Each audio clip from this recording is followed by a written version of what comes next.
Jesus literally, physically raised from the dead. And Paul was saying he's first fruits. And that means to us, there's more to follow. And guess who gets to follow? Those who are prepared to go be with him. That's why in Matthew, that very unusual account, and Matthew writes the account of the crucifixion of Christ. At the crucifixion, there were literally, the moment Jesus died, around Jerusalem, there were some tombs that opened up and bodies came out who had been deceased and were now back to life. What was that for? That was a little appetizer of the main course. It was to give the residents of Jerusalem an imagery that there's something beyond this thing called life. And just as Jesus now is crucified, he wants to give them a glimpse, sort of an appetizer for the main course, and hors d'oeuvres for the main course. And so here a few bodies were raised back from the dead, so they would know that's what to follow. Just a small group were. It was sort of a small sample as a way of saying, you haven't seen anything yet. Look what happened right now. There's going to be a whole lot more of this. Because Jesus is the one who broke through death. He broke its power. And there's more of us to follow. Jesus had a resurrected body. He had a physical body. He was tangible when he came back. Physicality, physical. They could see him. They could reach out and touch him. They could hear him. They could see him. They recognized him. And the moment after you die, assuming you're prepared to meet God, then that's the kind of recognizability you will have one with another. After that, eventually will come what's called the judgment. This is not the scary judgment. The scary judgment is called the white throne judgment. That is only for those who are not prepared to die. That is coming from a different place. But for those who are prepared for this, they go to a wonderful judgment called the Bema judgment. We don't have a good translation from the Greek from that word. The Bema, called the Bema seat of Christ. What does that mean? The word Bema means a raised area. I'm standing on a Bema right here. It's kind of a platform. But Bema is used one of two ways in the Scripture. It either refers to the raised platform, where the Roman magistrates would pronounce sentences on guilty people. Or it comes from the Greek, which meant it was a raised area where the judges would stand and watch the race and then reward the runner. When Paul uses the word bema, he doesn't use the one of the judging. He uses it from the concept of those who are prepared already to die, and they are being watched and they're being rewarded for having won the race. And so we come to what's called the Bema seat of Christ. That means he is seated there as a kind, loving judge, giving reward. You may say, well, I'm not sure I want heaven enough as his reward. But for somehow God, in his own wisdom, he desires to reward. And so there's a series of 5 different crowns. Our singers sung so well about the crown. That's specifically the crown. There's the crown of life, the crown of rejoicing. There's a number of crowns, all based upon certain things we do in our life. There's a crown of life that's given to those that have gone through unusual suffering. There's the crown of glory that's given to those who shepherd and encourage other people in their walk with Christ. There's the crown of rejoicing that's given to those who pour themselves into the life of other people.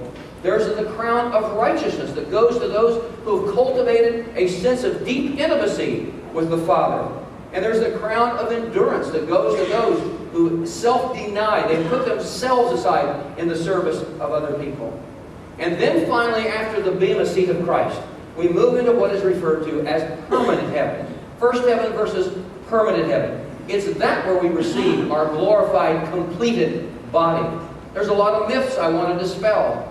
Many of the myths about heaven have us sitting on white clouds playing harps, wearing white robes, and nothing could be more boring than doing something like that.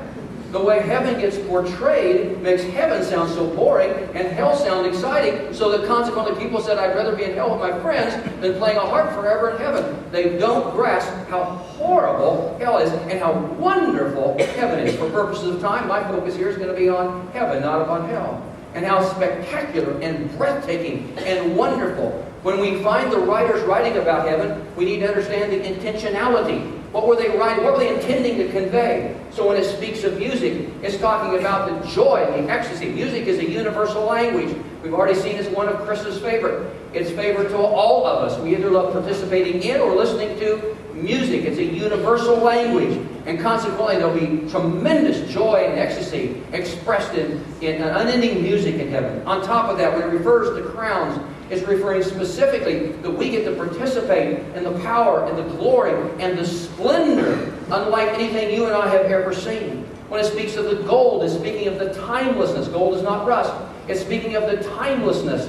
This is something that is forever. Our language is limited to describe, so the writers about heaven use these kind of images, metaphors, to try to depict how breathtaking this place actually is.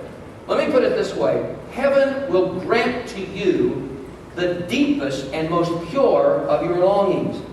There's a man named Greg Kugel in California. He speaks to university students a great deal. And when he stands before university students, there's something he says on occasion. He says, there's something I know about all of you that you don't know I know about you. He gets very quiet in the auditoriums. There's something I know about all of you that you don't know I know about you. They're leaning on the edge of their seat. What's he going to say? Here's what I know about you that you didn't think I knew about you. You all feel inferior. And you know why you feel inferior? Greg goes on to say, because you are inferior. He says, you know why you feel like you are inferior and are? Is because of this thing called sin. There's this thing that's broken within all of us. We don't always know what to label. There's something within us that's less than perfect. End of Greg's illustration. Let me say it this way for me. You were made for perfection and permanence. You are genetically predisposed in your spiritual DNA for perfection and for permanence. And right now, in this life, you don't have either. But we do the best we can. Look how much effort. I kind of chuckle sometimes. I think of the kind of effort we put into. Look at the dollars we spend to try to look better and be younger. There's not too many people I know that want to look worse and look older than they are. I flew in Thursday night at the airport in Wichita, and then went back Saturday night to pick up my family, and picked up my younger son and daughter, and then my wife, and we were standing there waiting for the luggage, and we were standing waiting for the luggage. We got in a debate. My wife and my daughter and I debate regarding a woman nearby. She was dressed in such a way that had the imagery that she had great wealth. She had striking beauty. She looked like she'd stepped off the cover of a magazine.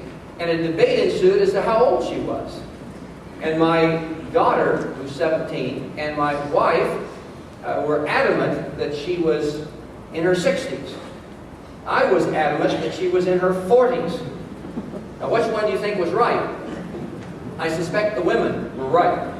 But this woman had invested a lot, in my opinion, rather successfully, to look younger than what she is. If they're right, then she had done remarkably well. All of us seem to want to be younger. Why is that? Are we just vain? Well, that could be a part of it, but there's more than that.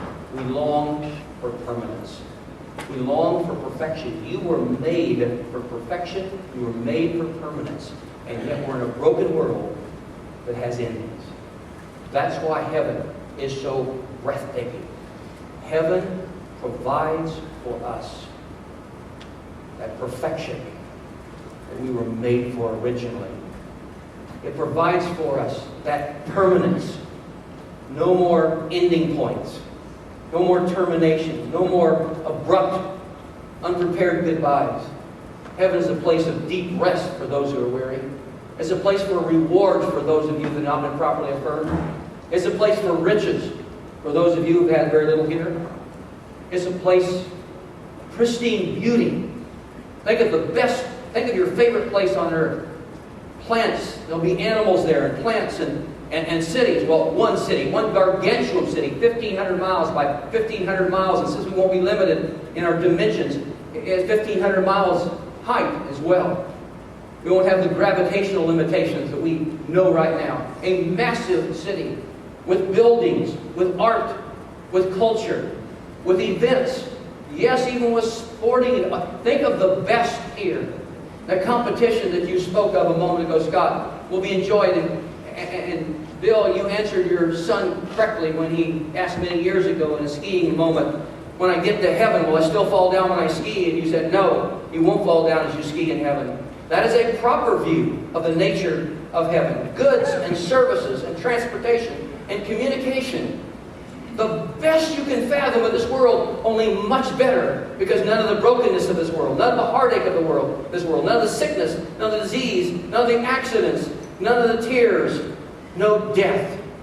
There will be education there, but don't think of the painfulness of trying to go through and prepare for another exam, but the joy of questing and learning, a joy of learning beyond what you have ever experienced in your life. There'll be work there.